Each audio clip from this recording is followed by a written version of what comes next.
G'day, welcome to the Richo Toddy Poddy, episode 27. Here with Jamie Stephenson, Porky. How are ya? Very good, thank you boys. How are you? Good. Thanks. Good. You just want to give us a little bit of a backstory on yourself? Absolutely. Before I do the backstory on myself, did you say 27 episodes, Richo? Yeah, 27. So I've been trying to get on Richo's infamous podcast since day one. So I'm glad I'm 27th in line. Thank you, Richo and Toddy. A little bit about myself. 44 years of age, poor me. Basically a Mount Gambier boy. Been here most of my life except the 10-year period that I travelled. I'm a chef by trade, so I went to Tennyson College. Through high school, did my apprenticeship as a chef, and then basically travelled the world. So basically travelled for a 10-year period between 20 and 30. Yep. Worked in 7 countries, travelled over 70, or 8 countries, travelled over 70. Came back when I was 30 to Mount Gambier. I now run the old Mount Gambier jail. Coached Apollo Soccer Club for 5 years. Do big music shows for the community in Mount Gambier. And yeah, so a bit of a short story. That's basically my 44 years. Very good. Yeah, right. Obviously, we have wanted to have you on since the start. Yeah. Like I said to Toddy earlier though, we gotta just prepare for that one obviously, and you're obviously pretty busy with soccer and everything else going on. I thought we'd wait till the season was over. So Well played, that's Richo. Good. yeah, good so I got my thinking. little backstory set up. Nice. You're playing that I'll play that one, right? yeah. Well, that's right. Yeah. So Toddy, how was your weekend anyway? Yeah, it wasn't too bad, pretty quiet. Yeah. Stayed off the drink. Did you? Yeah, first weekend in a while, so Yeah. thought probably deserved to do it. So Yeah. slowed myself down just a little bit, but still went to the show. Did you? Did you get weather? Did you get pumped, or were you pretty good with the weather? No, weather was good. Weather was good.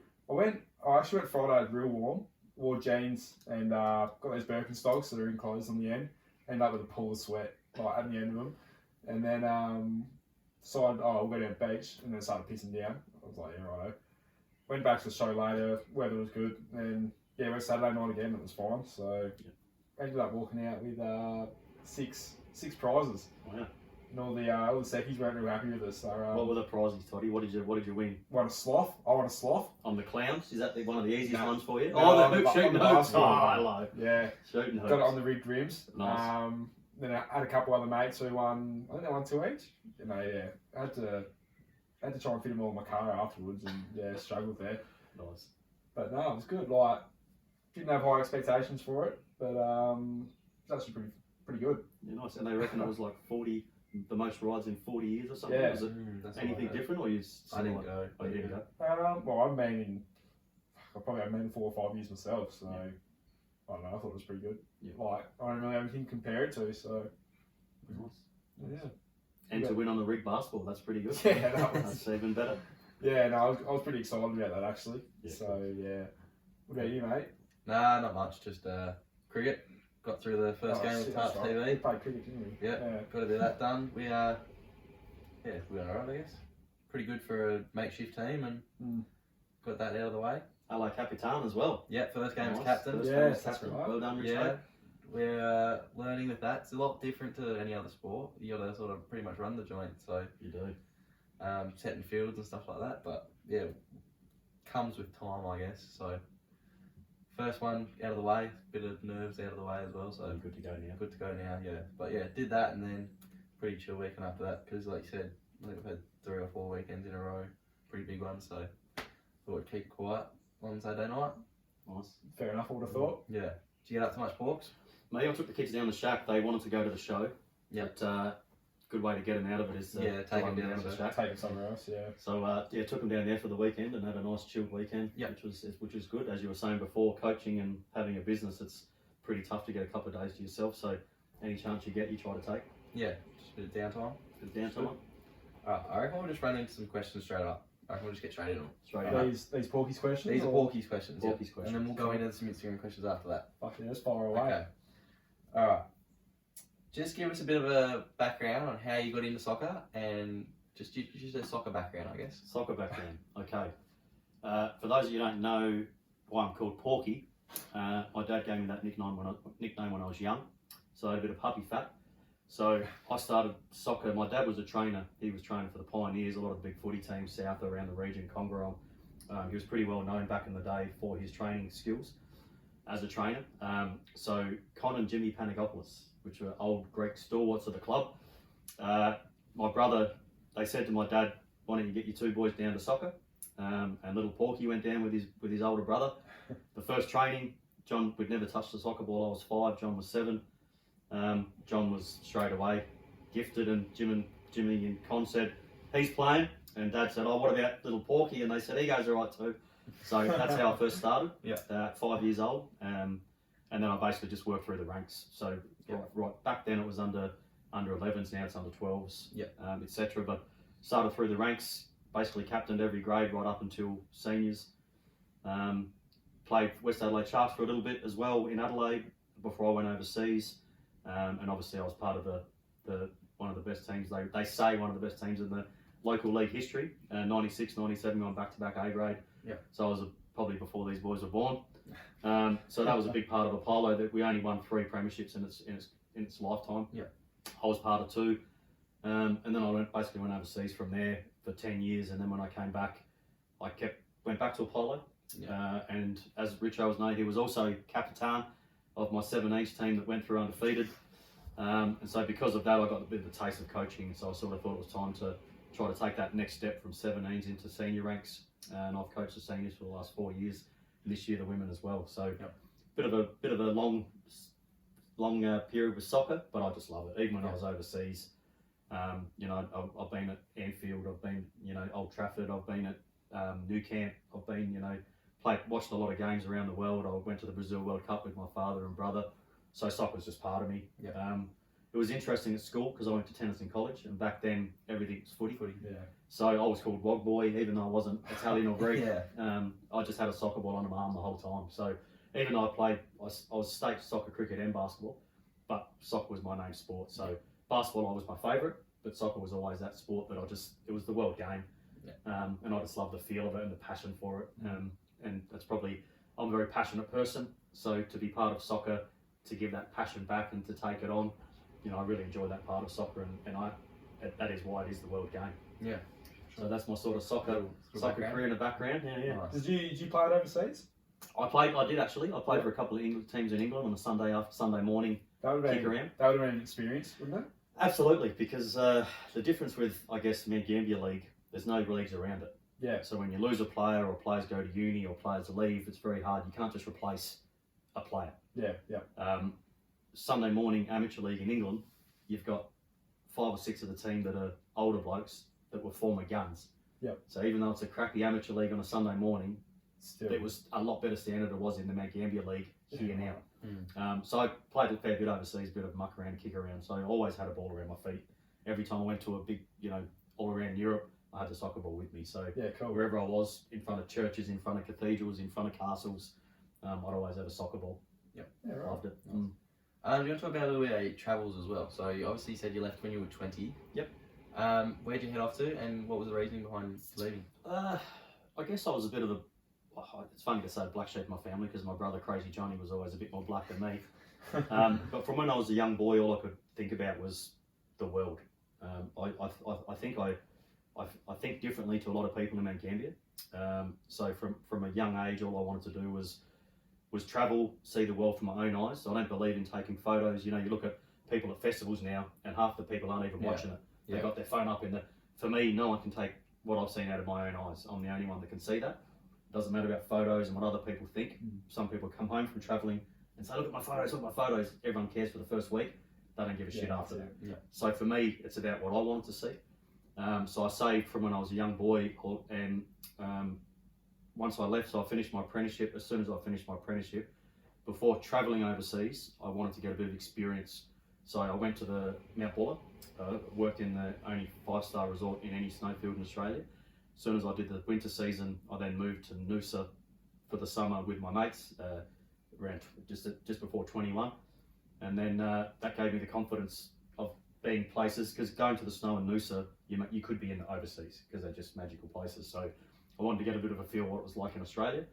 And then I basically travelled from there. So started off in England, and then I did basically winter to winter. So I did 6 winters in a row, Southern Hemisphere, Northern Hemisphere, Southern Hemisphere, and then basically did 3 or 4 summers in a row. But I'm a chef by trade, as I said. Went there, started looking at, as a chef, you do 60, 70 hours a week, salary. All the boys and the women out front in the bar, they're getting $400, $500, $600 tips a night. I'm a talker. I'm confident. Fuck being behind the kitchen. It takes a lot to be a chef. You got to have a bit of mongrel, which I do. You got to have a bit of spark, which I did. But all the boys they're having such a good time out the front. They were snowboarding and skiing all day. They'd work at night. They'd wake up after spending $1,000 and still have a couple of $100 in their wallet. So I diversified from the kitchen. Then I started working behind the bar and in restaurants. And then I got taught by a European cocktail flaring champion.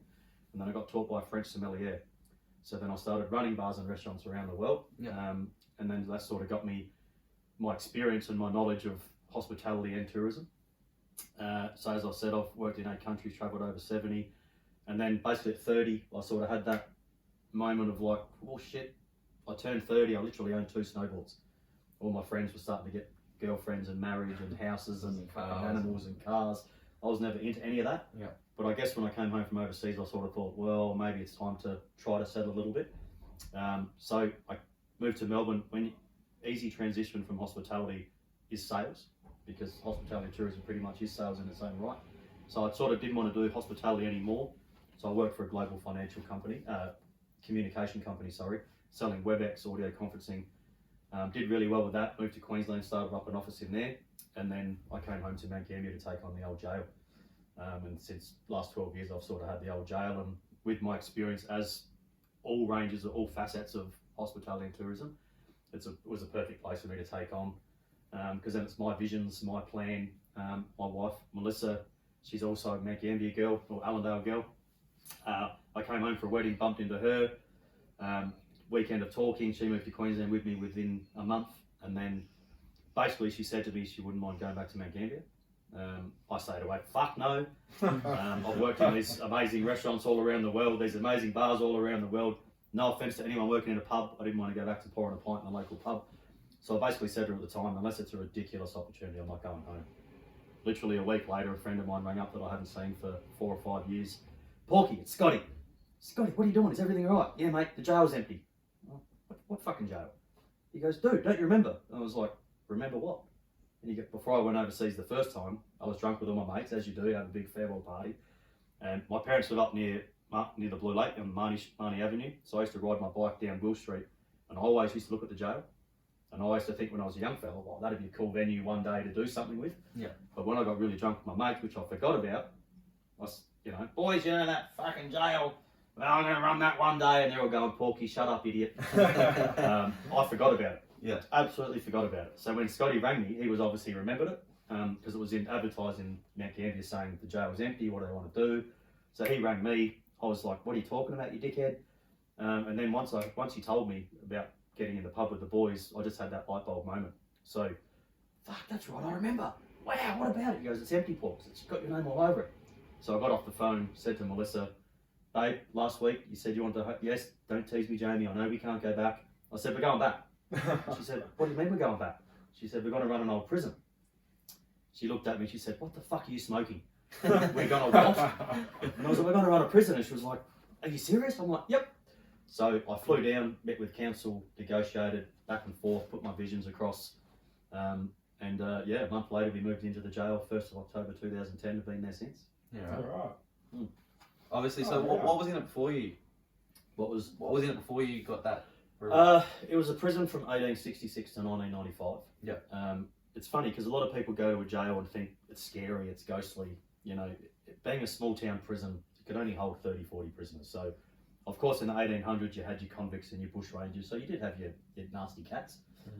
Because Mount Gambier was exactly halfway between Melbourne and Adelaide, as soon as they started improving the roads for horse and cars and buses, if there were any, murderers, any nasty cats, they'd get sent straight to the cities. So predominantly in the 1900s, it was a very low-key prison. So petty theft, drunken, disorderly, owed money to the government, etc. Women were also incarcerated into the prison in the 1900s. So to have men and women in the same prison, it can't be too bad, right? That stopped in 95. It was empty till 2000. And then from 2000 to 2010, it was literally a halfway house. So homeless, ex-prisoners, people on drugs. It was pretty bad. So to be honest, when I flew down and negotiated with council, I walked into the place and straight away I thought, what the hell am I doing? It was derelict, it was horrible, it was, you could feel like it just felt really sad, heavy. It was a pretty horrible building. But with my visions, and I wanted to create something special with my experiences. I wanted to bring big music acts to town. I had a lot of belief in myself and my abilities. And if you do something for 10, 15, 20 years, you should be good at it. Yeah. If you're not, why the fuck are you doing it? So I did it all around the world, so I was good at what I did. So Mel didn't really know what she could do, but she knew it was, something that I could put my visions into place, and then hopefully she would start getting more confidence to do things herself. So basically, Halfway House, we started 1st of October 2010. We basically closed the big doors for 12, 18 months, didn't let anybody in. Just did 12, 15-hour days, scraping, painting, renovating, bombing. It was really important for us to have a nice, positive feel, because obviously it's a jail. Yeah. So we got the local Aboriginal tribe, the Bondi people, got 2 of the elders, and we did a big smoking ceremony to release all the negative energy. We burned white sage. I do a lot of Reiki energy that I've worked with all around the world. So we put our own spins onto the place, and then it started opening up for people, predominantly backpackers at first, and then we started going, hang on, let's make it a bit evolve, and as everything you do, you try to evolve. Then we turned it more into bus groups, school camps, doubles, private rooms, etc. And then just because I love music, I wanted to try to create something that Mount Gambier never had before. So it was really important for me to bring in some big international acts, big local acts, or Australian-wide, I should say. I've now brought the 8 largest music shows in the region's history. I've got 2 more in the next 3 to 6 months. The last one I did was just before the Spicy Cough, and it was Hunters and Collectors, Living End, Killing Heidi, James Rain, Thirsty Merc, was that one? Thirsty Merc, maybe that one. I think that might have been the one before, but we got 5,000 for that.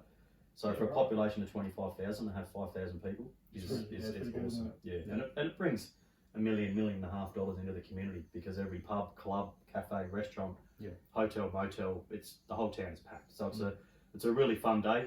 But yeah, and I love the jail. It's different, it's interesting, and I find it really interesting because it's similar to cooking, because when you go to a degustation, you have a 5-course meal or a 6-course meal. It's all about the sensory overload, the smell, the touch, the taste.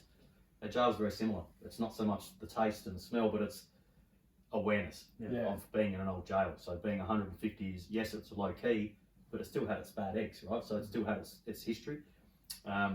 So I find that really interesting, and a lot of people still come there and have that. When you live across the road from the beach for 10 years, and then you'll leave it. When you leave it, you go, fuck, I wish I took more time to take it in. Yeah. We were like that at the start of the jail, but now it's our home. We're the only family in Australia to live in a prison. We live inside the original warden's residence from the 1860s. We don't see it as a jail anymore. We just see it as our business and an empty canvas. Anyone that walks in still goes, oh, fuck. And it's really interesting because you walk past yourself in a window and you see your own, fuck, oh, it's just me. So that's that sensory overload I'm talking about. We'll have a couple in the cell, and the next morning you go, hey guys, how'd you sleep? The bloke's like, oh, fucking 12 hours straight, beautiful. Then you ask the lady, and they're like, I heard scratching on, we have a family of possums, we can't relocate. I heard scratching on the roof, I tried to ring out my hubby, he's snoring. I couldn't sleep for the rest of the night. Or they hear a squeaky door, because they're 150-year-old metal doors, and we try to lube them up all the time, but they hear a squeaky door, there's a ghost. Of course it's a ghost. It has to be a ghost. We get people come in to go, I can sense everything. The next day they walk out and go, I didn't feel anything. And then people that don't feel anything say they feel something. But it's really interesting, because if you go to a hospital, thousands of people die in hospitals every day. But you don't walk in a hospital and go, oh fuck, what's that? You walk in to see someone sick, or someone die, or someone born, or whatever. So it's a really interesting concept, but it's an empty canvas for us. So I'm creative in my own ways, my wife is creative in her ways, and we seem to work really well together to create the space that we have. So not just accommodation, not just music shows, 21st, weddings, birthday parties, scrapbook conventions, you name it, art stuff, show and shine car stuff. It's an empty canvas, and that's what we love about it. So we can do something different every week. So there's no set plan for where you want to be in 5 years or anything. That's just. I never had a plan. I'm spontaneous. To be really honest, and sorry, my lovely wife Melissa, and she knows this anyway. I always thought that I was going to marry someone from Europe. To me, Mount Gambier is too, and no disrespect to anyone in Mount Gambier, I love Mount Gambier, which was one of the reasons I came back. But I wanted more. I didn't want to be a big fish in a small pond. I wanted to get out and experience and learn to fail, learn to live, all those things. So I always had the thing in my head that I wanted to meet a European woman, because I wanted that visa. I wanted to be able to have that visa. And my grandparents are both Australian, so we didn't have that cultural visa. I think you do, don't you? Got a Greek visa? Yeah. Yeah. Oh, I don't know if I've You got- probably don't, but if you know, Yeah, I if you could love potentially, traveling, that to me to have a visa was awesome for me because I love snowboarding, I love the snow, so for me I could do winter here, winter there, summer here, summer there, get a place over there that I could buy somewhere here. So that was my whole plan, and then I came home for a wedding, bumped into Melissa, and 12 years later, and I'm bloody married with a Mount Gambier girl. Yeah. Something I didn't think, but no, she's awesome, and I love Mount Gambier. And yeah, I basically just I don't get to travel as much as I used to because obviously I'm busy with 3 children and a business and coaching and things like that, music shows. But travellers come to me, so I can still talk shop. Yeah. So I can open the bar, group of internationals come through. I can tell jokes, they can tell jokes. Yeah. You know, there was actually this is a funny. It sounds like a joke, but it's not. I was in the bar one summer. There was an Irish fella, there was a German fella, there was an American fella. We're having drinks on the bar. They're talking about the jail. We're having a great time. Here, a couple of shots, boys. A couple of shots. We were pretty pissed by the end of the night. Anyway, the German guy, his girlfriend rang from Germany, and he answered his phone. And sorry, boys, and he's doing this for a little bit. And he started going red in the face, and we're sort of, me and the 2 boys are going, okay, something's going on here. He walked outside. He was taking the phone away from his ear because she's barking. About 20 minutes later, he comes back in. He goes, Jamie, get me a shot. I said, what happened there? He goes, well, my girlfriend stayed back in Germany, so I'm on a 3-month, Kentucky / travel around a little bit. She said, what are you doing? I said, I was in jail. But telling her, before I could say it was a hostel, she was like, what do you fucking mean? I'm getting on the flight next day. I can't believe this. I'm bringing your parents. And he's trying to say, no. Don't you fucking know me? No. So for like 20 minutes, he's trying to explain to her. And she was, I can't believe you went to Australia on your own. This is why you don't go on Australia on your own. And he's like, right at the end, he got angry. He's like, it's an accommodation venue. It's a backpackers. And then for the next 10 minutes, she's like, why the fuck didn't you tell me at the start? So he had a few extra shots after that. So so stuff like that. You can still talk shop. You can still. I'm a publican type person. So like I said, with the empty canvas, you can do music shows, bar, and I just love talking to people. So to have that, not travelling as much, but you can still travel with my eyes and my experiences and talk to them as well. Yeah. So and hear other people's experiences. It's a cool place to be able to do that. Yeah. And then obviously we talked about a little bit about the music. How did you get into the Red Hot Summer Tour? Obviously that's something that goes around. It's a bit of a circus type show. Yeah. So how did you get involved in that? Basically, when I came down to the Mount Gambier to look at the jail, like I said, they liked our visions of what we wanted to do with the place. And part of those visions, when we put our visions down, was because I don't believe in failure. I think if you try something and you fail, you learn. A lot of people don't fail because they're too scared to have a go, but they're never going to do anything successful in their life because they haven't learned how to be resilient. Yeah. So I sort of put down in my KPIs and my visions to council that I'll bring these big music shows. Because nothing like that had ever happened in Mount Gambier, the council laughed at me. Basically said, you can't do it. You're not going to be able to do it. So it was just luckily at the time, this was in 2011, and we've been closed for a year and a half to renovate, etc. At the time, Bliss and Esso, Hilltop Hoods are obviously the biggest hip-hop artists in Australia. Yeah. So Bliss and Esso were this new, young hip-hop band that were just blowing Australia-wide. They were going to do a big theatrical outside type tour across Australia. They did a competition, and part of the competition was a town in Australia had to vote why Bliss and Esso should come to their town. Well, before I actually moved back to Mount Gambier were the top 3 towns on there for this competition of all these people voting in. So for me, it was a no-brainer to go, well, I'll bring Bliss and Esso as my first act because the town obviously won the rights to get them. Just because they won the rights, no one in town wanted to do it. So I basically said to Mel, listen, I'm going to bring one of the biggest hip-hop bands to Australia to the jail. And she sort of said, well, how much is that going to cost? And I was like, well, about 50, 60 grand. She said, how much we got left before we started our business? About 50, 60 grand. So she said, so basically if you fuck this up, Jamie, we're fucked. And I'm like, yep. She goes, I know you'll do it. Thank you, babe. That's all I needed from her. She believes in me, which is awesome. So I literally rang Elusive Records, which is sister company to Mushroom Records. For those people that don't know Mushroom Records, Michael Gudinski is basically the guru of Australian music history. He was one of the guys at the very start that set up Mushroom Records, obviously, which is the biggest record label in Australia, but he was one of the first guys to start bringing the big international acts to Australia. So I just happened to ring, I found out who the manager of Bliss and Esso was. I rang the Elusive office. Adam Jank, who's the manager of Bliss and Esso, he was also joint CEO of Elusive Records, and his best friend happened to be Matt Gudinski, who was Michael Gudinski's son. So I actually rang the office number, and he told me this after the Bliss and Esso show, once we became friends and got to know each other, that he never answers his office phone. He was actually walking out of the office, and this is the sort of thing with energy. I'm a big energy positivity type person. I'm a big believer in energy. He said he doesn't know why he answered the phone. He just did, and it was me. Yeah. So as soon as I told him I had this 155-year-old jail, or at the time it was 145, 10 years ago, 140-year-old jail, he was like, fuck, the hell hip hop's that? So back and forth negotiating for a while, and then he basically came down to Mount Gambier to have a look at the place with his production manager. And as soon as they saw the jail, they were just like, fuck, let's do it. So we got on really, really well. And so we brought Bliss and Esso. So basically I went around to all the town and sort of said, I don't believe the word in sponsorship. I don't like asking for people's money, but I basically went around a lot of businesses and said, maybe put your name on like Richo and Toddy on a marquee. Yeah. So just pay for the marquee for the night, but it's got your branding on it. And then I can say the old jail, Richo and Toddy, and the Mount Gambier Council present Bliss and Esso running an air tour. Every single business said no. It doesn't work like that in Mount Gambier. Nothing like that's ever works in Mount Gambier. You will fail. I don't want to be a part of it. So I was a bit despondent, came home, and I sort of explained to Mel, no, I wanted to do it. It then became, at the time, the largest music show in Mount Gambier's history, and we got just over 2,000 people. Became really good friends with Adam, became really good friends with Matt Gudinski, and then sort of went from there. So I just got such a buzz from it, and such a, I don't know, it's hard to explain.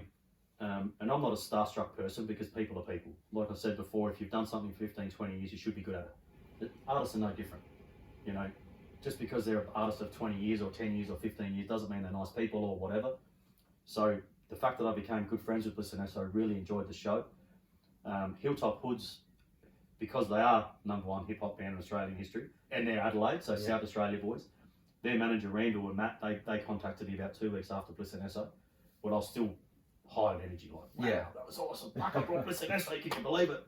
And at the time I was sort of saying to Mel, when I have grandchildren, I'll be like, remember that day I brought Bliss and Esso to town? I didn't think I'd be able to get bigger than that. I thought that was about the pinnacle I could get, which is still big. Yeah. And then after 2 weeks, like I said, Matt and Randall from Hilltop Hoods contacted me and said, you do realise Hilltop Hoods is the biggest hip hop act in Australia.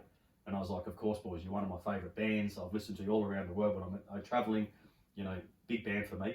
And they said, well, let's do it this year. But I turned them down. The reason I turned them down was because there's never been a big show like that in Mount Gambier. I couldn't do 2 shows close to each other, and both being hip hop bands, because it will take off each other. Yeah. So I basically said to them no, and they couldn't believe it, because who turns down Hilltop Hoods, right? So I sort of said no, and they said, you'll never get a chance again. I said, I'd love to do this, but I can't this year.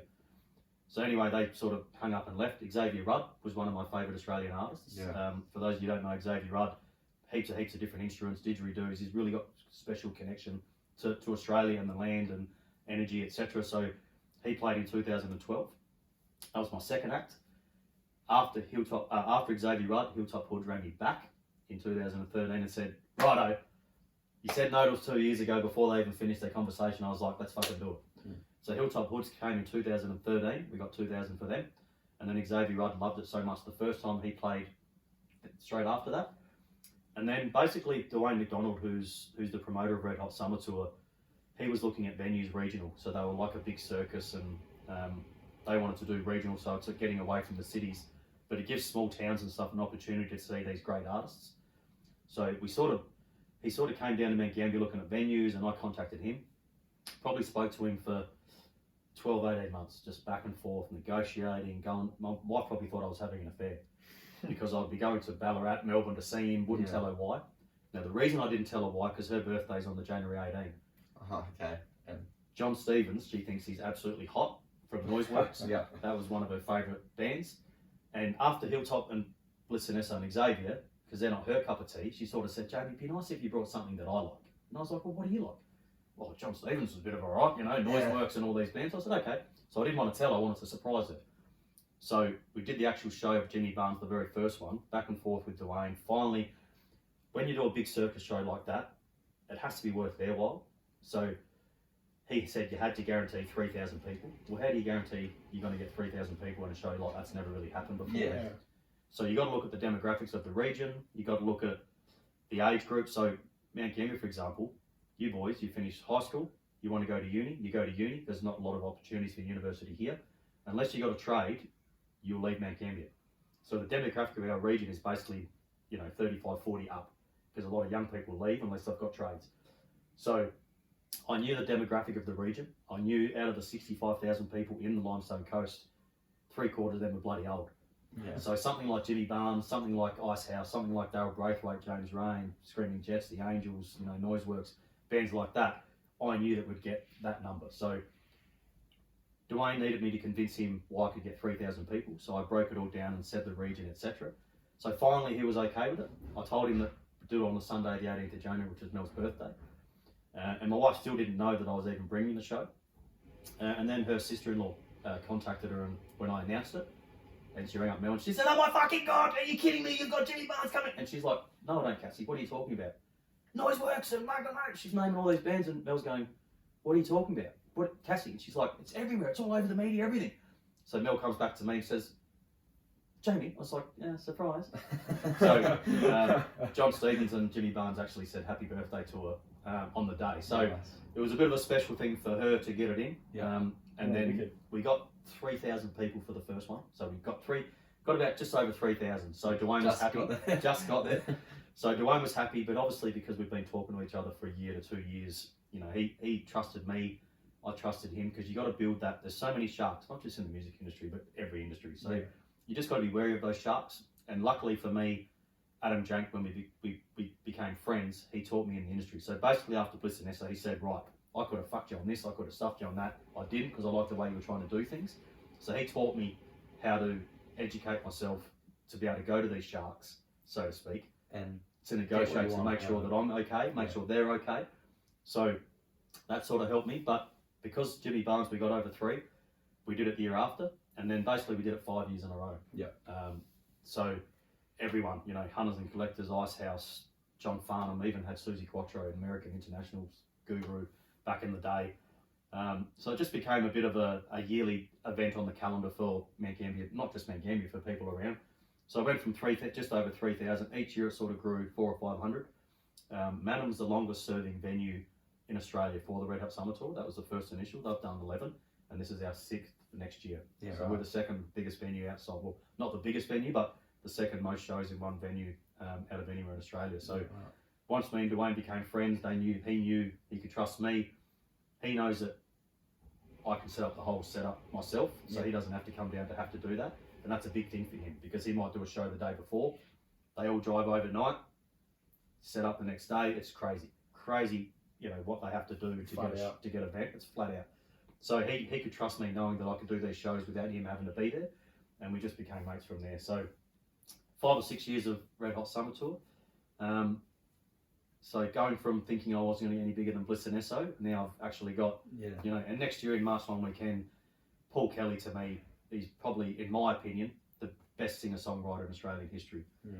Powderfinger was one of my favourite bands growing up, and to have Bernard Fanning, Missy Higgins, an incredible, Missy Higgins, incredible artist. So we close off the jail each time. I get to meet all these amazing artists, and Mount Gambier, the jail is now known as that music venue, which is really cool for me. It's on the map for the region and the town, and I just love doing it. It's a lot of risk. It's a lot of work. Obviously, coaching and doing it at the same time as a family and business. It is a lot on my plate, but I love the buzz of it. I love seeing people happy. They're smiling on the day. To have 5,000 people at my home, and to have all these amazing artists stay with me in my own home. Not many people get to say that as well. So it's a huge thing for the town. I obviously enjoy doing it. The Stone and Dust Festival, which is in 3 weeks, Saturday, November 12th. Spiderbait's one of my favourite bands. When I went to the big day outs, late 90s, early 2000s, when you two were still in nappies, it was sort of, wasn't just rock. So Red Hot Summer Tour was purely the old rock classics. Bands, After 5 years of doing it, I didn't want to have the same rehashing bands every year, even though you'd still get good numbers. So for me, it was all about trying to create something different. So the Stone and Dust is our first inaugural show just for Mount Gambier, and we want to build it each year. So this year, Spiderbait, amazing live band, Draft, South Century, probably 2 of the top 10 solo hip hop artists in Australian history. Kingswood, a great rock band, and obviously a couple of local acts as well, Chelsea Manor and Hicksfield. Just a great day to, even if you don't like music, it's a chance to go and enjoy something in your local town with some of Australia's greatest artists. So if this goes well with this one, every year we'll go bigger. Next year we'll probably try to do a bit more of a dance one, R&B festival or something like that. Which is really cool. So that's the thing, you can be creative, and like I said before, it's an empty canvas. So for me to do these amazing shows, it's credit to the town, because without the town support of getting tickets and things like that, I wouldn't have been able to do all these shows. So obviously it has to get numbers or it won't work. So luckily for me, touch wood, so far so good with all the artists and all the acts and the numbers of the shows and stuff like that. So hopefully it's something that longevity for another 5 or 6 years, or as long as I'm at the trail anyway. Yeah, sure. In your travels, where was the best place you were at? Or most enjoyable? Probably, Ibiza for me at 21. Yeah. It was pretty crazy times. I had to actually leave. I'm not going to say the stories of Ibiza, but I did after, and my wife knows all these stories, but I won't go through them. After about 3 or 4 months, I literally had to leave because it was just so full on. Yeah. 24/7. I was working in a bar that if you came into the bar tired, they would help you wake up. Every place had their own designer drug or alcohol, so that if you had something dirty in the club, the police and the local stuff would know, because each club had their own clean. This was talking 20 years ago, so it's a bit different now. But each club had their own product, so to speak. So that if someone dropped in your club, they knew it wasn't the product. They knew they got it dirty off the street. So that was their way of cleaning it up, at the same time as. But obviously, every inhibition of anyone in Europe that I've always wanted to do, they'll go for that 1 week in Ibiza and do everything possible that they can get their hands up to, women and men. So at 21 years of age, to go through that was just absolutely mental. But after a while, you started seeing people like objects. I started having sleep deprivation and kicking. I was starting to go, fuck, I can't. So I actually went to one of the islands near it and slowed down a little. I think I went to Menorca, which is an old folks island, but I basically slept for a month. So I'd have to say Ibiza for that 3 or 4 month period was, absolutely. I could almost write a book just on those 3 months. I love my snowboarding, so for me, New Zealand, Canada, Alaska, just amazing. Like I get goosebumps just thinking about it. It's my way to get to the top of the mountain, smoke a big blunt or something, and just put some music on and just go for a board. So for me, New Zealand, Canada, and Alaska definitely. But I wouldn't have an actual favourite, absolute on its own country, because every country's so unique in its own way, and I'm not into the whole Aussie and all that shit. I like to travel away from Australians, and sometimes in snowfields you can't, because a lot of Australians like to do that stuff.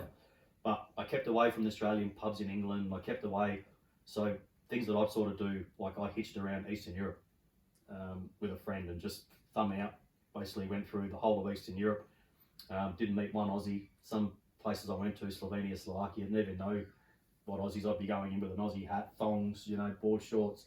Who the fuck's this guy? Police would tail me, sort of stuff like that. So just the adventure of travelling. And that's why every country I try to get into the nitty gritty of that country, rather than just going to where all the Aussies and the Americans are. Be real authentic about it. Just be authentic. Get right into it. Because I believe I'm a pretty authentic Aussie bloke, without being an Aussie. And I like to always, so even for an example, I went to September 11, 2 weeks after September 11, to Middle East. So the Australian embassy was saying, don't go. Mum and Dad were ringing up going, don't go, you're crazy. Well, of course I'm going to go.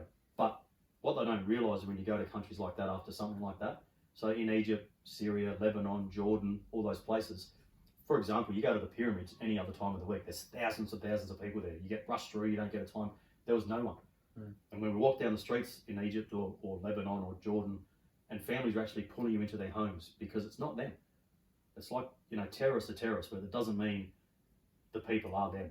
So they were thankful, because their number one issue is tourism. They had tourism. There's no one travelling.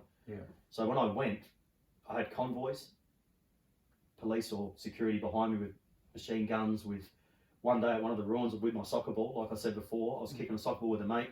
A guard came over, he wanted to kick the soccer ball. We're like, no problem, kicking the ball. He's juggling the ball.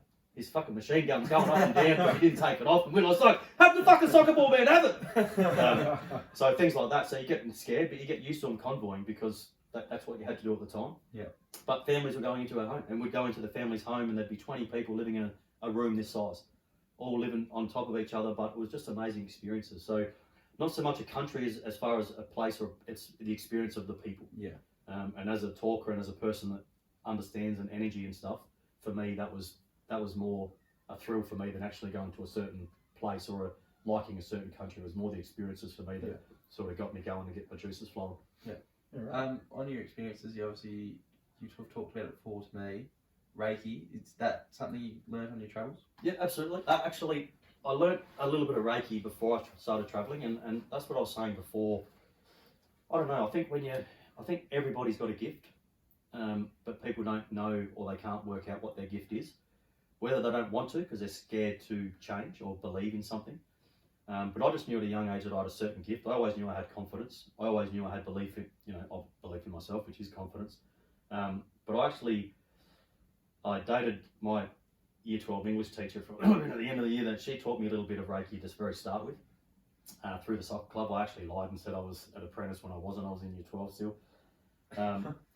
But she taught me a little bit, and then once I sort of understood it a little bit, for me, because I was a big believer in energy and I had a big energy myself, I started getting into it then, and then I started educating myself, and then basically when I was travelling, another reason why I was all about people rather than places is because you feel other people's energy and positivity, and if someone's negative, so for example, all the experiences I've learnt with Reiki, and Reiki's something that people, they think you're a witch or they think you're weird. It just sounds like that, doesn't it? It does, because people go, well, you can't do that, that's different. And basically what, to me, Reiki is without touching heat and energy through someone to give people that positivity. So for example, the jail, when we first started opening up for the jail, the husband would be like, long drive from Melbourne, along the Great Ocean Road, 5, 6, 7, 8 hours with the kids. We're there yet, Dad, we're there, shut up, we're not there. They get there late, they're tired. The wife's like, what are we doing in the jail? Surprise, we're staying here tonight. So then the blokes came, the woman's fucking pissed off because she's got to stay in a jail. They walk in, but I feel that. So when I feel their negative energy, I turn them by talking to them and giving them my positive energy to take their negative energy and give them a bit of my positivity. So by the time I finish talking to them, they're like this, and then when they walk out, they're just like that. So to me, and I'll give Reiki, it sounds funny, but I'll give Reiki on my jail every day. I walk out, pat the wall, love your old girl. She's got her own heartbeat. She exudes positivity. If my kids have got a headache, my wife's got a headache, they can't sleep, I'll do Reiki over their eyes so they go to sleep straight away. So for me, it's all about that positivity. And once I always had it, didn't matter if you lost something, or for example, coaching Apollo. A lot of people, I had in my head that I was going to win a premiership. I did win a premiership in 17s in B grade, didn't win an A grade one, but I'm okay with that because I'm happy with my life.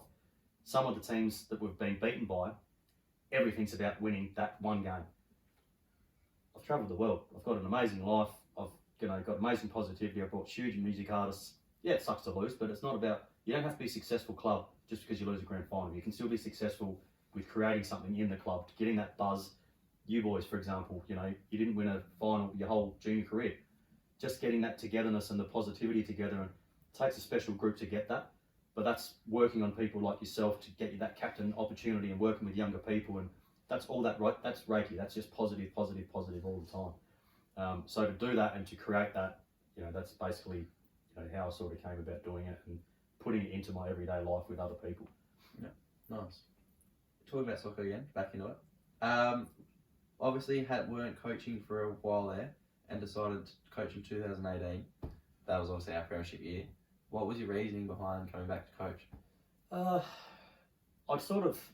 Derek had coached for 9 or 10 years, and we'd basically lost 9 grand finals in a row. That's nothing to do with Derek's coaching. I thought he was an amazing coach, and we played a certain style of footy. But like I said before, 5 or 6 players leave every year. Inter had that same team for 10 years, so of course they're going to do well. When you got people like Matt Buetti, Christian Seller, it's going to be hard to beat them. I saw your 7 East team the year before and we had some amazing players, as you know. So Robbie Warren, who was one of my mentors at the commercial, he was one of my bosses. He basically rang me up and said, "Paul, got to come and see me at the commercial." So I went down there, and Derek had just finished coaching, and they didn't really have a coach at the time. So Robbie basically said, "Paul, you need to be the coach." I was like, "Look, I'm not ready." And he said, "Doesn't matter, you got to coach." And I said, "Look, I'm not ready to do the A grade. I'm still playing. I still enjoy playing." And then I sort of, once he put that seed into my head, and then I saw you boys play, and I knew you were close and you had some really good talent. And I just thought, no offences to the coaches you had leading up to that, but I just sort of thought, if we can get them all together and believe as a group, with my influence of positivity and stuff like that, we could do something special. And of course we did. We went through undefeated. And so for me, my whole idea was to get you boys to through the 17s and win it, and then take you through to the promised land of A grade and keep going through like Inter had for 10 years. Yeah. But once again, people leave, university, work, stop soccer, whatever it may be. So I just decided after the 17s to take that next step. And then that's when I started coaching the seniors for the next 4 years. So I did it with Bruno Vidori for a year or two, and then I wanted to do a couple of years on my own to sort of show what I'm about. And I ended up coaching the club for a couple of years. So this year I coached the women as well. But it's just a way for me. So I just like helping people, and I don't necessarily see myself as a coach, as in just a soccer coach. I see myself as a life coach. So as you know, that year, I don't just talk about what you can do at soccer. Be leaders. So if you're a leader and you believe in your own ability and you work together, take that outside of soccer. So that you've got confidence with work, or got confidence with a girlfriend, or traveling, or whatever it is. And I'll always be there for your future, no matter what, if you need that help or that advice or something like that. So for me, it was always about helping the club, but also helping individuals within the club to grow and evolve as humans. So 5 years of coaching, but this year I felt, with everything, with COVID, with resilience of young people, the last couple of years it's been really hard for me, because there's been a lot of suicides, a lot of young people trying to, or thinking about, or doing. So that really affected me the last couple of years, because I do take a lot of people's energy on.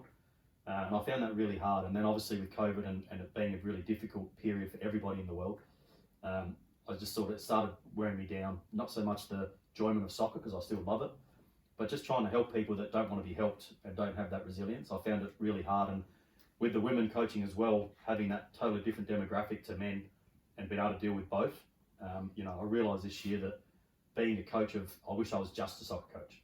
I wish I didn't have all that extra stuff that I, take on. I'll probably speak to every player, and I'll probably have 30 or 40 people with women and the men every year. Every week I'll talk to every single one of them. "Hey, okay, what are you thinking today? Everything all right at home?" Those sort of things. Looking back at the 5 years experience as a coach, I wish I didn't have that. I wish I was just a coach, but that's just not in my DNA. So It just burnt me out by the end. So next year, total year off, which I'm really looking forward to spend with my wife and kids, and obviously start creating a bit more buzz with music shows and things like that. But I had a really good time coaching, and I really enjoyed it. And hopefully the boys that I coach and the women that I coached, they learned something from me. Might not be soccer, but as long as it's something to give them something to take forward in their lives and stuff like that. So that's the whole goal for me. Yeah. What was the most challenging thing you faced in that first year? First year of coaching? Yeah, so 2018 that 17 year. To be honest, it wasn't. A lot of people said that year that anyone could have coached that team, because it was very good. They say that, but we also did 1-2 games here before. We also only won 2 games here before. Same team. Yeah, with the exact same team. So I knew you needed that bit of an edge. I knew you needed a bit of a push from someone that could get that out of you. But it wasn't so much. I don't think there was really a challenge that year. Probably the biggest challenge for me was a goalkeeper. Yeah. We didn't have a goalkeeper, and then we got a keeper from Blue Lake. We made it to the cup final. We lost the cup final at the start of the year, and he left because he thought, that's it, we're not going to win the year. Yeah. Then we got another keeper. Yeah. And then we got another keeper. Yeah, and Jack said what he said. Yeah. Got another keeper. He didn't work out because he was a bit radio rental. Yeah. And then we got the young fella from 14s to finish off the year. So probably the one thing that I was nervous about, it wasn't the players on the pitch, because I knew we had the best team in the league, but probably the biggest challenge was a goalkeeper, because everything else seemed to, with my positive energy, I knew at the start of the year we were going to win the premiership. Yeah. I really did, and it showed because we did. And to go through, Another big challenge was probably racism.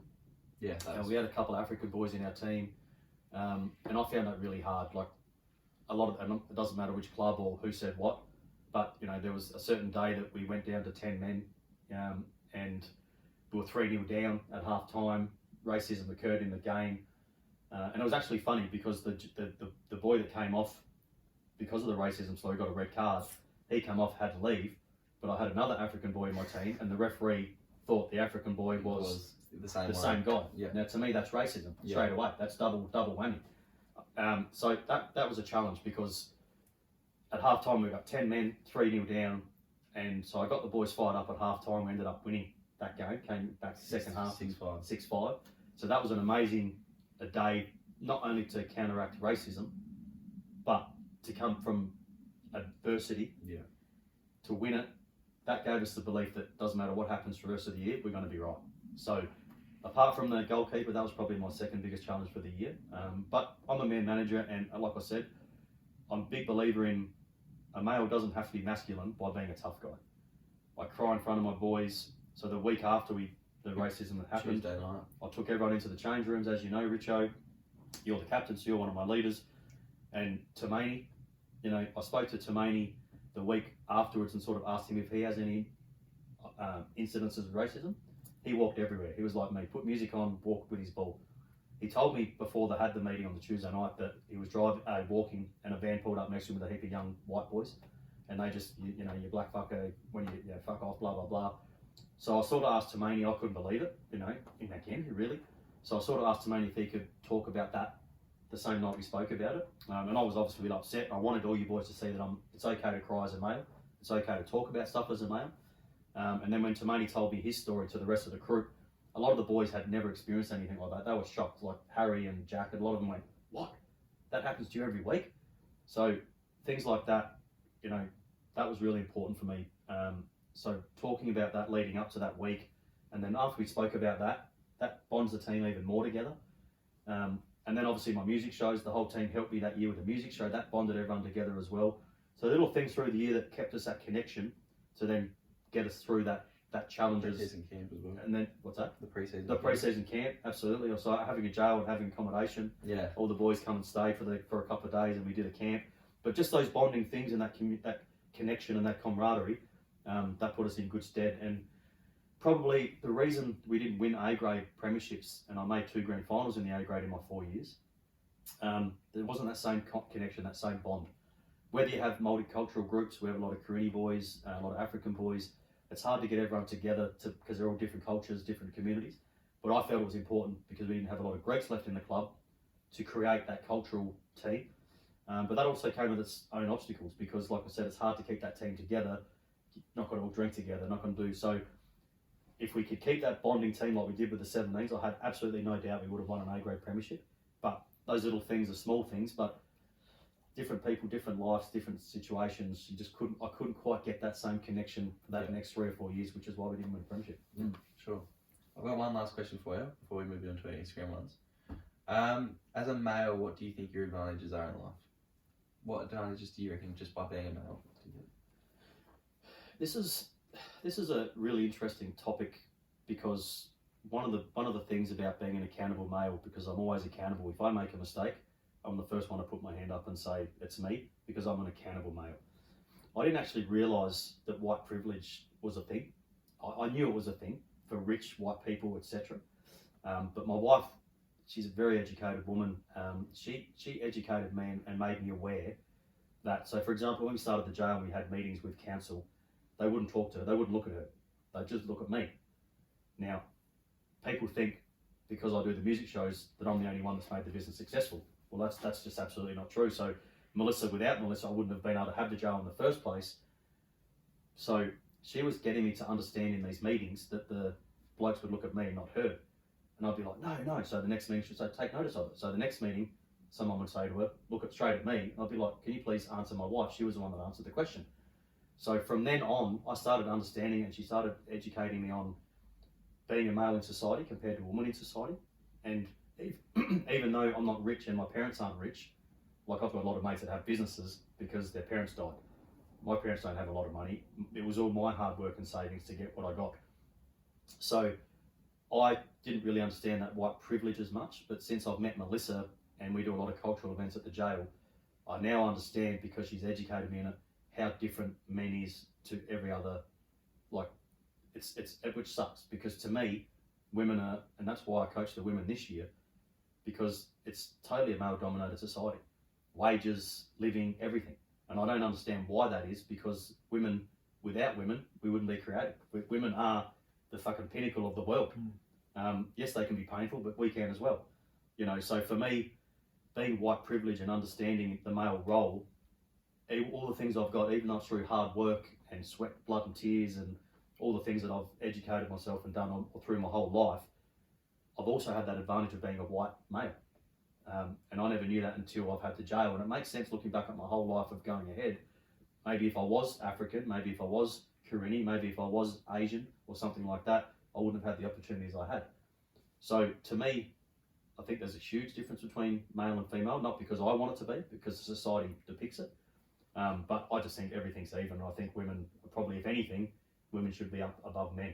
Yeah. I'm not sure how that changes. People got to be aware of it, so you can put it out there. And I'm certainly a big advocate to women, because, like I said, without women, we wouldn't even be here.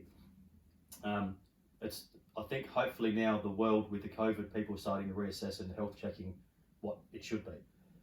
Unfortunately, white people, I don't think are ever going to be educated, because I don't know. It's even Mount Gambier, there's a lot of racism. Yeah. A very old white privilege money in South Australia, because we were the first free state in Australia. So we didn't have any convict colonies in South Australia. So the rich English, Irish and Scottish came to Adelaide by the boatload with rich, but as soon as you do your time as a convict, where you're going to go? You're going to follow the rich. So Mount Gambier in South Australia, Adelaide, are very old school, rich white people money.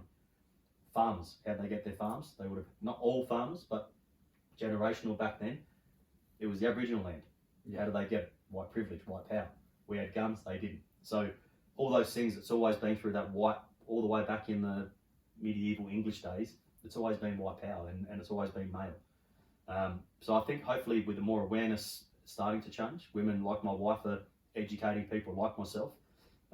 So for me, certainly, I think men definitely have an advantage if they know and understand it. But I hope very soon, and it's starting to get there across the world, is that women are just as powerful, if not more powerful than men. So it's a bit of a double-edged sword. So I'm very fortunate with what I've done as a male, but I wouldn't have been able to do it without my amazing wife, Melissa. So, you know, I guess hopefully in the future it's just equal. Everything should be equal. It's not rocket science. I don't think equal. Why should a man have more dominance than a woman? They shouldn't. So yeah, that's my sort of opinion on it. Yeah. Great. Thank you very much. That's great. Do you have any questions? No, I don't. I don't actually. No, I've just been good to sit here and listen. Actually, Yeah, it's been great. Yeah, no. So I guess it's different. You have, even though I'm 27th person, you know, I do have a lot to talk We've about. had a few ones we haven't had people on. Yeah, So you're not the 27th. You're probably like 20. 23, but that's all good. I'll take that back. No, for me, it's just important. I'm a big person in trying to educate as many people as I can about awareness of everything. You should be aware of everything. You shouldn't be filtered in just what you know. You should always educate yourself. You should always learn, research, and just have a go. Have life. Life's, you know, it's such a unique thing, life, and it can go in a flash of an eye. So you just got to make every opportunity, take every opportunity. I'm too scared to do it. Fucking do it anyway. Just go out. Just go out and do it. Yeah, absolutely. So that's my life. I've been really fortunate. I've had a blessed life. I'm not going to lie. I guess it helps that my parents were still together. They taught me how to have work ethic. My dad is an amazing guy. Everyone knows him. So I believe I got maybe my personality, my confidence off my old man. But I just love life. I love people from all walks of life. So if I'm happy, hopefully I can create 4 or 5 people that meet me that same day to also be happy, or just to give them that smile that one day, just to make them smile, just by being that positive person. So yeah, that's basically. I always like putting my little feedbacks across to people for sure. Sweet. Thank you. Pleasure. Alright, so we've got a couple of Instagram questions we'll go through first. Yeah, right. Yep. First one's from Sam. Welcome back, Sam, for the 1000th time. Savvy. Hey, Sam. Sammy wants to know if we can get Toddy's runner-up best and fairest trophy in the setup. Now, we have something here for you. Hey, there it is. You can sit right there. Or where do we want it? There? As far away from me as you can. Okay. So Toddy, talk me through that. What's the trophy? Runner-up best and fairest for East Gambia, Rezzies. Rezzies, talk about This year? That's right. Yeah, just this year. What position? What? Played mainly through the guts. But got put forward and back here and there, so missed a few games as well. So Played a few A game. yeah, played a couple. But then went away for a festival, and then something else happened on another weekend. So missed And a you few got games big again. boots to fill because the old boy's pretty well known about. Well, actually got to. I don't know if you heard. Got to play a game with him last game of the year. Yeah, excellent. So They loved it. we had a short team all year in the B grade. Yeah. And I think a father and a son were in on the Thursday night when they named the team. And then, I don't know, I think I said to Dad, I was like, oh, you should play, like sort of half taking the piss. And he was like, yeah, righto. So Nice. then talked to the coach, got him in, and ended up being 4 father and sons in the B grade yeah. team. Yeah, wow. So, but I mean, for me, it was Pretty special. probably the most special thing we've ever done. More That's what we special feel. than getting the runners-up trophy. Oh, well, the joke was going around was only lost, I think it was only a vote or 2 in it, and he Oh, cost close. me all the votes in the last Oh, one. did he? Because he got some votes. He got best on. Fuck, good on you, Dad. Yeah. Yeah, So, nice. but I sent him a message like, yeah, cheers. Yeah. And And do you think you had the hardness like your old man? Oh, never had that like Not him. hard. Just more skill, get the ball, get it out. I like to think so. Well, runners up, you know, it shows with the trophy, Richo. Runners up, you got to be doing something right. Yeah. Yeah. I've seen a couple of games. You're alright. There you go. Bit more skillful. Nice, Yeah, no, but no, happy with that. But I'll take playing with Dad anytime over that. So Absolutely. Good. yeah, Yeah. Nice. Nice. Alright, we've got one from Alex. thanks by the way. Yeah, Sam. thanks, Sam. Yeah, cheers. Got one from Alex. This is a good one actually. I like this one. All right. Who's better looking, me or Toby? He's talking about Toby DeWitt. Oh, we're talking about Alex Alex Staff. Staff, right? Well, they look the same. They're identical. I'm gonna go Toby though. That looking out of you and Toby. No, Toby and the bloke that asked Oh, the question. bloke that asked I might have to question. get You got a photo. Of, yeah, I have to photo get a of Staff photo up for us? for you. When Toby has his little mullet, I don't know, he's an ugly fucker. Oh, I don't have a photo. Sorry, I Tobes. do, but He can play basketball. Ugly little fucker. Yeah. I can say that because I was his coach. I love Yeah. Toby. He's a good lad. No, I'm gonna have to pick Staff. Staff. Ooh. Yeah. I don't even know Staff, but I'm going Staff. There is nothing funnier when them two rock up at that one time they rocked up at the pub together. No, we were with Toby and then Staff rocked up and they started doing the gritty together. Were you there that day? No, I don't think I was. Oh, the two of them rocked up and they started doing it and just everyone looking at them and I'd never seen Staff before my whole life. And to see this, I was like, oh my god, it's Toby and Toby. They're identical. And then there's another one, I forget what the other fella's name is. Like yeah. the third. Yeah, I know. He's a bit younger and just another identical Toby. There's 3 of them running around.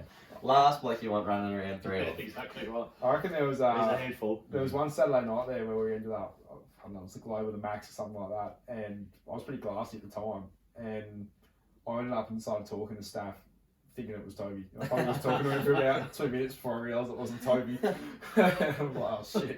That's classic. Sorry, Staff. That's Yeah. how that's how close they look. Got Similar personality as well. What was it like coaching Toby? Whoa, jeez, have we got him now? Toby's one of those guys that he's just got something special about him when it comes to sport. And I felt that because I had something similar when I was young. I just felt that if I had eye-hand-eye coordination, he had a bit of flair about him. He had a bit of skill. Laziest fucker in the world. Sorry, Toad. He'd pull up injury in the start of the warm-up. Oh, I can't do it, you know. But there'd be games. So that game I was saying about before, the 3-0, when we had 10 players, he scored an absolute cracker to win us the game. Is that the Scorpion goal? And Yeah, he just I've heard this he story. just put the fucking hands up, and he's a bit like that. And then they ran out to the Ran crowd. out to the crowd, and you know, so he had that bit of special sort of talent, Toby. But because of his mentality, and he might be a bit different now, he's got a bit older. He knew he had it, but he didn't know how to, I guess, rein it in and be productive and help the team. So the year after, for example, we still had Richo moved up, Mushy moved up, I think Walker and Jamie and Gazzard, but the rest of the team we still had. Toby decided not to play that year, just came to the first couple of trainings. I can't be fucked. I think at the time he loved his computers and games or I think something. he's getting back into basketball. He was starting to get back into basketball, so he didn't play that year, and I honestly think to this day that we would have won that premiership if he did play. So that's the sort of talent that he had. But he was just lazy, just really fucking lazy. I hope he watches this. Yeah, I know, he will, Toby. You will. Be honest, he was lazy. But if I could get the best out of him, he would have been easily one of the best players in the league. And he still was one of the best players in the league. So especially that back end of that year we That got the year. premiership. Yep, That absolutely. was the best I've ever seen him Yep. play. Absolutely, he was really good at that, and he just had both feet balanced. Could kick a long goal, short goal. He had smarts about him. But like I said, the year after, he just wasn't training, and then he just went, you know what, I'm not even playing. So he sort of lost soccer, and one of those players, if he kept playing, he would have been a great asset to have through the A grade the last 3 years. So it was disappointing that he left, but he's a great basketballer. So you know, and it's great to see him in the Pioneers, and great to see him doing well with his brother. So you know, I'm happy for him. But yeah, no, good player. Yeah. Something else you guys both have in common, both hot heads. Just Yes. saying. Yes, definitely a hot head. White line fever I have. Yeah, that's what I think you're both the same for that. I build up. So I don't try to take anything out on my family or my kids or when I'm having a tough week, because I just hold it up, build it. So when I play sport, when I cross that line, I let it all out. Yeah, it's Yeah. And then Guns blazing. fucking look out. We've got one last one. Yep. Got one from Steve-O. Stephen, how are you, mate? Stephen. What's Stephen got for us? Would you lay a new cricket pitch down as vice captain, or would you go on a date instead? Now, this might be a dig at a certain person. Yeah, I reckon it is. Uh, I just want to explain the Porky, what the go is there. So Sunday we had to relay the cricket pitch at Tarps because we ripped it all up a couple of weeks ago, and So just obviously like the old concrete, sort of the green. just had to rip the turf up. Oh, the turf. It was turf. Well, not turf, the matting. Yeah. Sorry. So we ripped that up a couple of weeks ago, and our first game at Tarps is next week. So we had to delay it. So I said to all the boys, said, if you haven't got who can be there? Everyone said they could be there. Some ones that couldn't, I understood, had reasons. We have vice captain. Not naming names, but it's been pretty obvious because he won't stop going on about who he's vice captain. So Ben Just, you're in the hot seat here. He said yes, I'll be there. We will get there about 10 o'clock. I sent him a message about 9:30 saying you're coming, because he didn't look like he was getting ready to come. Nah, I got to work. I was alright, no worries. He still sending me Snapchats, like while we're at a thing. He's on a date at Sorrento's. I said, oh, need to be at work do soon, don't you? He's like, nah, got pushed back. Okay, so I got pushed back, so you're not going to come. Alright. JJ, who this house obviously is, Ben lives here as well, obviously. So we finished all up. We went to the pub, had tea. A couple games at 8 ball. A couple of games at 8 ball, and he's still not there. Like, alright, we're going to get in with him. So JJ pulls the car up, 100 metres down the road, out front of the house, so we can't hear that we're here. We walk in the door, very silent, and we walk in and find him laying on the bed with A lady friend. little lady friend. Yeah. Oh. So there's the answer. There's the answer. So That's vice captain of the team. vice captain of Vice the team. captain of the team. Let the team down. Yeah. What would you do in that situation if he was your vice captain? Oh. We've had to Bring the hammer down. bring the hammer down on the vice captain before, me and you, Porks. I'd probably have to meet the young lady first. We got a chance to meet her, obviously. Yeah, and she's a lovely girl. She was Nice nice. girl. And are they still together? Or was it It was just a date. Yeah. just a date? Okay. I don't know. So, I don't know what the. This was only on the weekend. oh, this was just recently. This just Okay, happened. okay, cool. I'd be pretty disappointed that he didn't come out and help me. Yeah. If I was a captain like yourself, Yeah. was it just you that ended up being there, or we had other boys? No, we had a few boys there. Five of us. There was Okay, 5 so- of us, but he was one that was definitely needed to be there. So if he actually said, "Boys, I'm out. Yeah. I'm working on this date." Yeah. And he told you, good luck, brother. Didn't If he didn't, yeah, no, I think 12th man on the weekend. took me another weekend like that. Yeah. Because you've obviously If had you've got 12. Yeah, well, I think we do this week. I think we've got enough this week. Yeah. So he might be There a you little go. bit of a He's little got bit of I punishment. think a esky full of beers in the old C grade Yeah. leading up to the day as well. Yeah. I think vice captain should only bring out, sorry boys, here's a box for all you boys that When- or boxes yeah, in the esky. So there you go. That's a very good 12 call. man and some beers. yeah. Young Ben, obviously, he's a chef as well. Well, Got any bit of advice tucker for as him? well. He's moving to England soon. Got any advice for him? Get out of England. Huh? Get out of England. Don't like England. Nah. There's, it depends how good a chef he is, but yeah, as long as he sort of makes sure he doesn't just go to England, make sure he. I think he wants to travel a bit. Yeah, good. But Chef's a tough industry, so if you can get in there and travel around the world with it, good luck. But definitely, just get to England, do a little bit, and then piss off to Europe and actually Yeah. learn some proper stuff.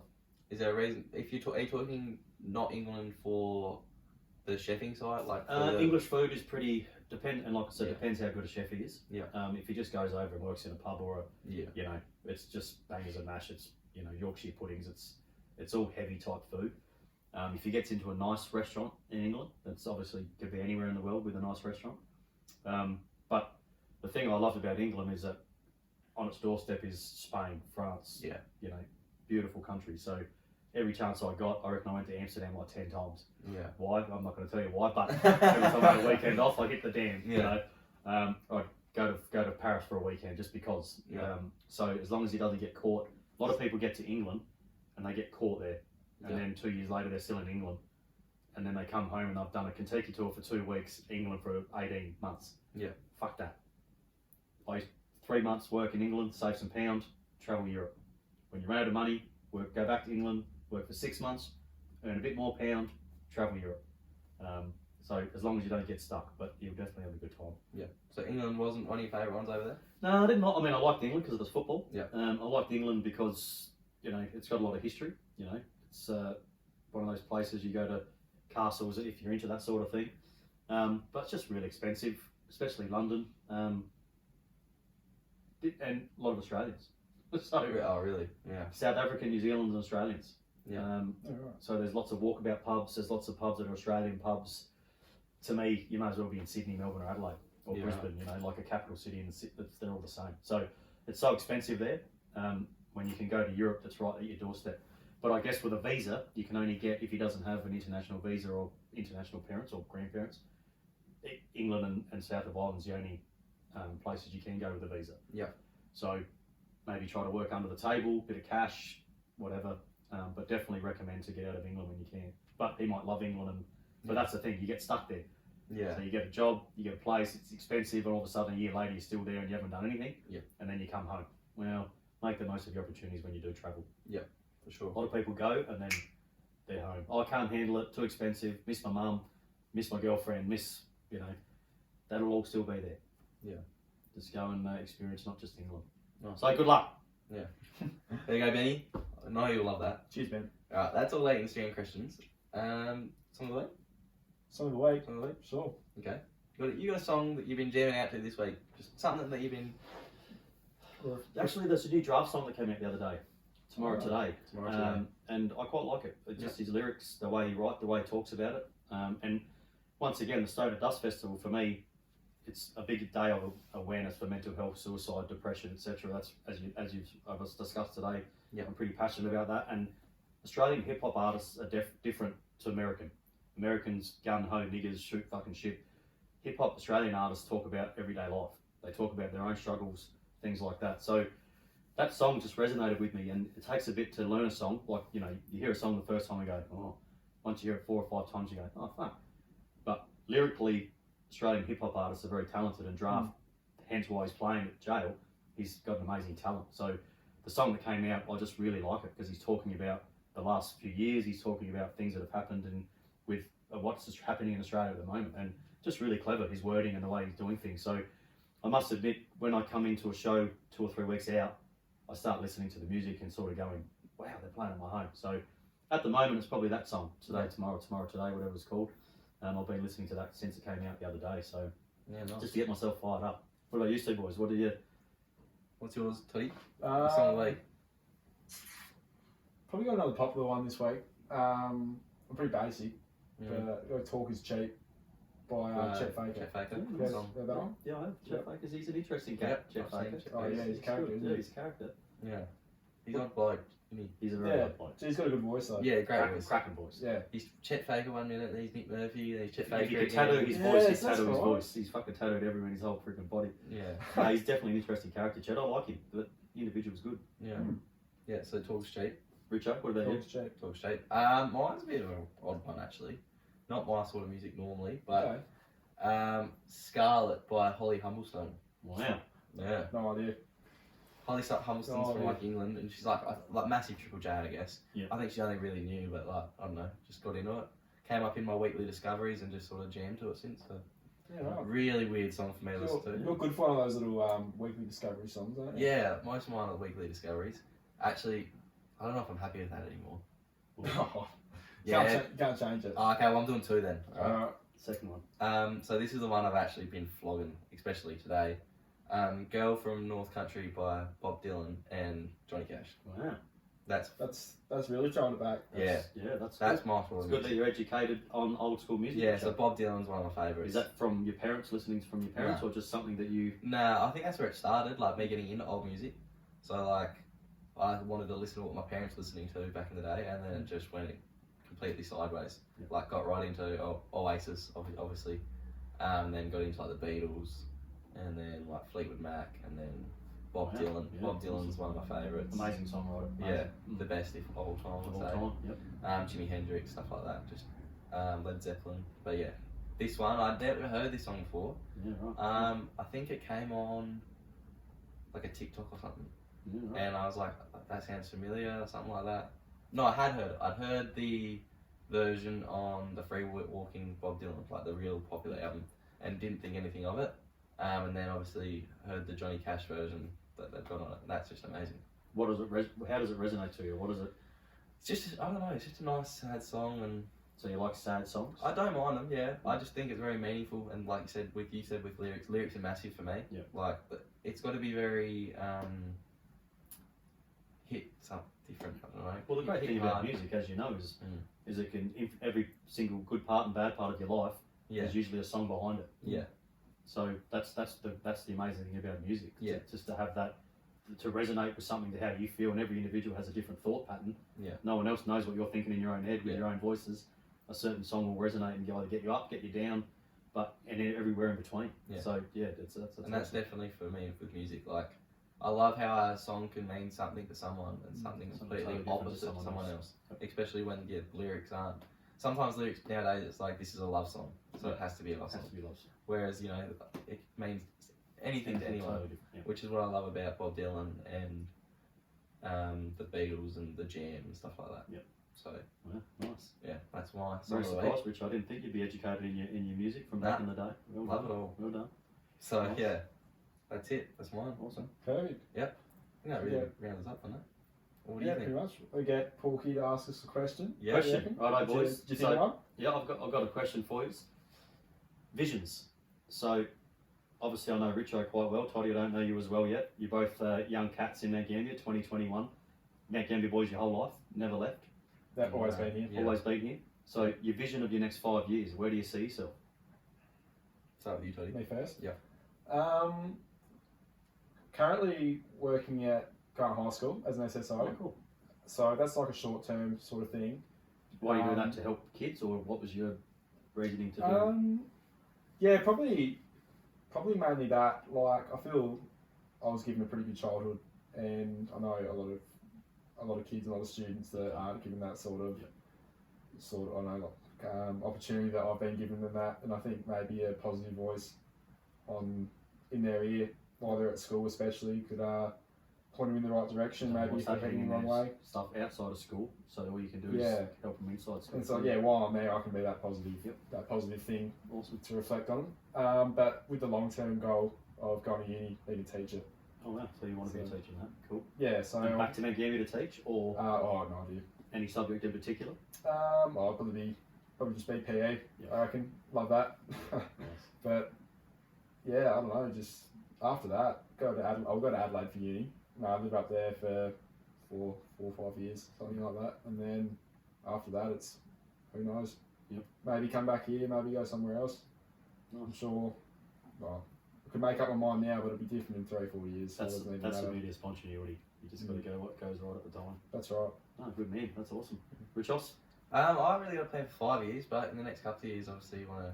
No one at 20 generally has a 5-year No, plan. no, Did you I've- think about it? I think about it. So probably where I think I think in about 12 months' time, I'm going to be moving overseas. Oh wow, awesome. England is my. Good start. Start in England. So I think. the Make sure plan- you get your Greek visa. Yeah, so I think the start probably be like 18 months in England, probably just saving up a bit of money. Yep. And England's always been where I wanted to go. Oh, it's fun. It is. Soccer, all my music's from England. Yep. So I would like to get into like a Manchester or something, just like a real, not like a London or anything like that. Save a bit of money and then the next 18 months probably do everywhere else. And then just work if I need to here and there over Europe. because I wouldn't mind doing all the other continents, but Europe is the way I want to be. So especially because it's right next door to England. And Yeah. Oxford, maybe try Oxford, yeah, because that's got the most universities in one town in all of England. yeah, right. So if you go to Oxford, there'll be a You lot can of do that as well. some Yeah, good good point. parties and good young people. Yeah. Diverse, and it's between England and Manchester and Liverpool. So Yeah, it's kind of a nice drive up the M1. Yeah, just sure. to get there. From so, Oxford, that Thinking might be a about it. place to look at instead of London. yeah. So yeah, that's probably the plan, and I think probably 3 or 4 years up there. Nice. So Yeah. in 5 years' time, probably be either there or on the way back. So I think I do want to be back here eventually. Yeah. And what sort of work? What can you see yourself doing work-wise? Haven't really thought about it. Yeah. I think that's some part of the journey. I think find out what really What wanna do. resonates with you and what gets you going? Yeah. So for now, obviously, pretty happy with what I'm doing. Yep. Keep doing that until I decide To to go. go. But There'll be opportunity when you come back for that sort of job. yeah, I would. I'd like to hope so. Mm. So if I ever, cause it's not a job I don't like. I Yeah. like it. Oh, good. So if I was ever to come back and was, looking for something, I would have no problems going back into it. Yeah. So yeah, probably in 5 years, probably thinking about coming back at least to Australia. Yeah. And then seeing from there. But like I said, not really what I might. I'm not the sort of guy that sort of plan everything out. I wouldn't have thought. I never had a plan until I came home at 30, and then once you start having girlfriends, wives, children, your plans are there for you. Yeah. Can't do much when you have ferrets, kids, I should say. Yeah. No, that's awesome. There you go. Couple of So, visions there, boys. Yeah. We'll And do you put anything up on the? Are you a vision type person where you put things up on the board, or do you tell yourself certain things to keep yourself positive? How do you? I write things down. Do you? Personally, Yeah. I've always been a writer in a diary. Like it's just maybe this is what I want to do. It's like my mum always says to me, See, did you see? There you go, boys. These boys have known each other 27 podcasts. He never knew that from his brother, Richo. There you go, Toddy. Mum always says to me, because she always snoops through my stuff that Of she course, your found. mothers do. Well Yeah. done, Mum. She always says, why do you not do goals and stuff like that? Because I know at the start of before we won that premiership, I wrote down that I want to win a premiership this year. I want to play an A grade game this year, and I wanted to be the leading goalkeeper this year. And then You we did. went and did all three of them. Yeah, nice. So she said, why don't you plan for a bit more? But it's like, it's not, that was probably an element of my life then, but I'm alright about like, I've got a diary now. I do actually have a diary. So I have a wellbeing diary, Nice. which I read a good friend of mine gave me a book not that long ago, and I read it, and it was really good. It was, what was it called? It was the Resilience Program. You ever heard of the Resilience Program? Yeah. I read the book that he wrote, and then he does like diaries and stuff like that, and I bought that, and I just do that, which is awesome. Mm. So Yeah, that's cool. just a good way to keep on, especially with everything going on at the moment, the last 12 months, just staying on top of your well-being. But if you don't have someone to talk to and you Yeah. don't feel comfortable talking to someone, you can Yeah. talk to yourself. Yeah, for And sure. not looking at yourself in the mirror and going, what I love, writing things down.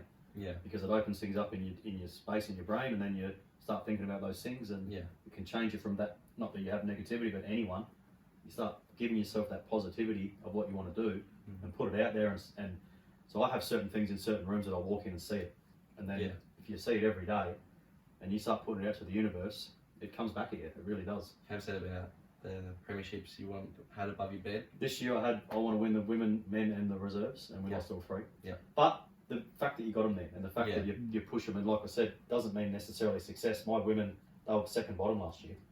We made it all the way to the grand final. So Yeah. to me, that's a success.